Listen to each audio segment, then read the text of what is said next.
No era nuestra intención lograr la invisibilidad óptica, pero de todos modos, sucedió al menos en parte. Apenas se veía el barco a través de la densa niebla verde. Obtuvimos invisibilidad al radar en unos 70 segundos, pero en ese momento las cosas se enrarecieron. No lo sabíamos en el cuarto de mandos, pero el barco desapareció del puerto. Había un agujero donde había estado el barco y luego de repente no había más agujeros, solo aguas calmas. Duncan y yo vimos los grupos de válvulas de vacío brillando de un modo extraño. Comenzamos a tener arcos de alto voltaje como diminutos rayos. La radio estaba estática. Tomamos los controles principales, pero estaban congelados, de modo que nos fuimos de allí. Pero en cubierta las cosas eran peores. Había una niebla verdosa por todos lados. Los marinos caminaban completamente desorientados, casi enloquecidos. No podíamos apagar los equipos ni contactar a nadie en la costa. No teníamos idea de qué había sucedido con el resto de la tripulación, de modo que decidimos saltar por la borda, pero jamás tocamos el agua. Sentíamos que caíamos por un túnel. No sabíamos dónde estábamos, pero después de lo que creo fueron 2 minutos, terminamos en una base militar a la noche con un cerco a nuestras espaldas. De repente, había un helicóptero iluminándonos los rostros. Y no sabíamos que era un helicóptero, ya que en 1943 aún estaban experimentando. Lo siguiente que ocurrió fue que apareció la policía militar. Nos arrestaron, nos llevaron a un edificio y nos empujaron dentro de un elevador. Descendimos varios pisos y luego al salir, salió a nuestro encuentro un anciano que se presentó como el doctor von Neumann. Nos pareció que este anciano estaba loco. No podía ser el doctor von Neumann. Lo habíamos dejado 1 hora atrás y era un hombre mucho más joven. Pero ese era solo el comienzo de las sorpresas que aguardaban a Ed Cameron y su hermano Duncan.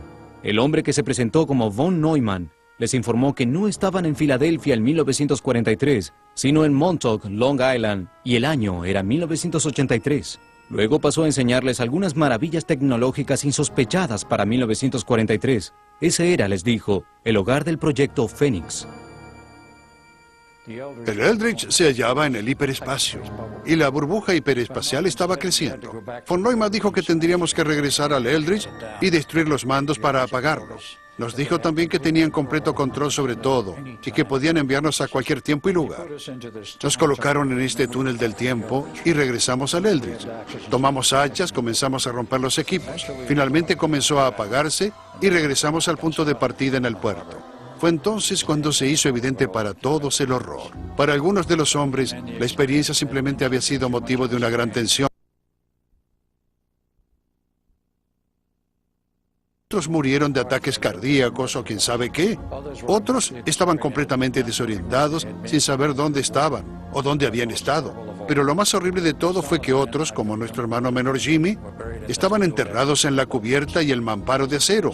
Cuando los campos magnéticos colapsaron, la estructura molecular del cuerpo de los marineros cayó con ellos. Si estaban cerca del mamparo, quedaban adheridos a él. Duncan no soportó ver a Jim así. Saltó por la borda de nuevo y desapareció en el futuro. Yo me quedé con Jimmy y esperé hasta que los campos magnéticos colapsaron. ¿Es posible que este buque de los Estados Unidos de aspecto normal hubiera podido soportar todo eso? ¿Saltó al hiperespacio como una piedra en una laguna, rebotando al futuro y de vuelta al pasado? A todos los efectos, solo existen 2 testigos, Carl Allen o Carlos Allende, cuyas cartas al astrónomo y ufólogo Maurice Jessop iniciaron toda la investigación, y Al Bielek, conocido como Ed Cameron durante la época del experimento Filadelfia. Y cándidamente su fantástica historia de líneas del tiempo e hiperespacio habrán dejado a muchos rascándose la cabeza. ¿Existe algo que pueda corroborar estas historias? Allen se refirió al artículo de un periódico de Filadelfia que describe una riña en una cantina del muelle, pero se trataba de una clase de incidente totalmente fuera de lo común. Según el informe, 3 marineros súbitamente aparecieron en la cantina como si hubieran salido de un cuarto trasero. El problema es que no había cuarto trasero en esa cantina. Y lo que es más extraño es que se fueron del mismo modo en que llegaron, por la pared. Albert Einstein y Nikola Tesla habían abandonado sus experiencias con la teoría de campos unificados años antes del verdadero experimento. Y a pesar de las declaraciones oficiales de lo contrario por parte de la Marina, muchos investigadores están convencidos de que el gobierno aquel día no solo probó un dispositivo de invisibilidad óptica, sino una máquina del tiempo. Pero apenas comenzamos a examinar las complejas controversias que comenzaron en 1943 y continúan hasta un futuro que es aún incierto. ¿Continuaron realmente los experimentos con los viajes en el tiempo en Fort Hero, en Montauk, Long Island, en la década de 1980? ¿Qué era o qué es el Proyecto Fénix? ¿Y quiénes eran los chicos de Montauk? Muchas partes de esta historia fragmentada de enloquecida tecnología son difíciles de creer. Parece una combinación de H.G. Wells, Julio Verne y Brittany Murphy.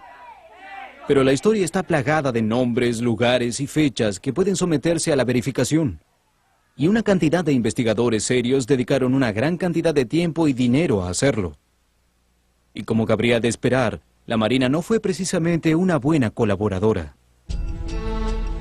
Ya desde que comenzara a circular la historia del experimento Filadelfia en 1956 y durante los casi 50 años que nos separan de entonces, la Marina de los Estados Unidos ha desmentido enfáticamente que haya tenido lugar una investigación semejante, que no se contaba con la tecnología para emprender algo semejante y que de hecho tampoco existe en la actualidad.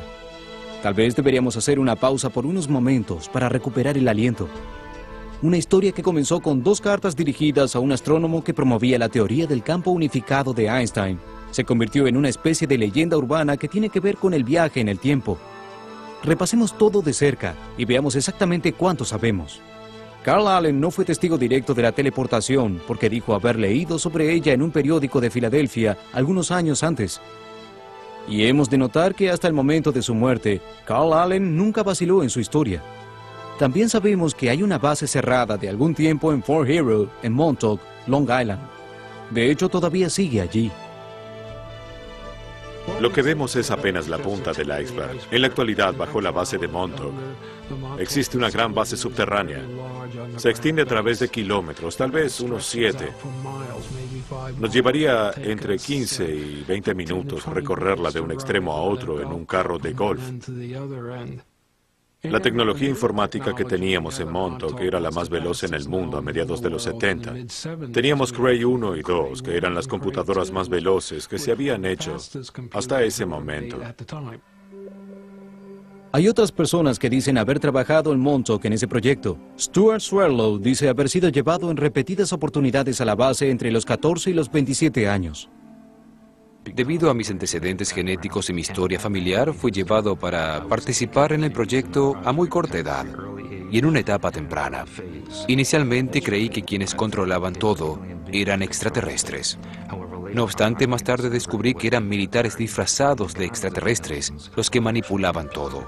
Mis primeros recuerdos tienen que ver con experimentos de control mental, técnicas y tácticas que se usaban en los sujetos de prueba, de modo tal que se usaran luego en la población general.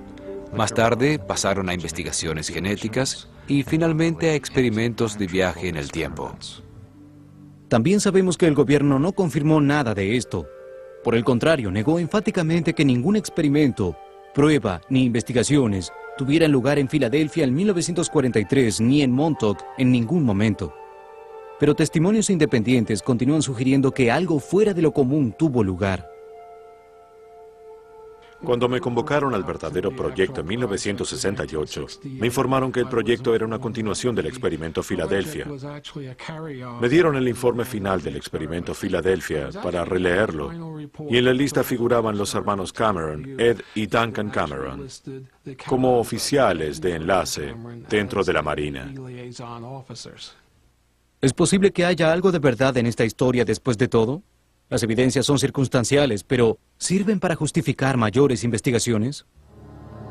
Teníamos un sistema llamado la silla Montauk, que era un sillón con unos resortes que, a través de procesos de electromagnetismo cuántico, de hecho recogía los pensamientos, los metía en un grupo de receptores designados y construidos por Nikola Tesla en la década del 30, que son, hasta hoy, excepcionales en verdad.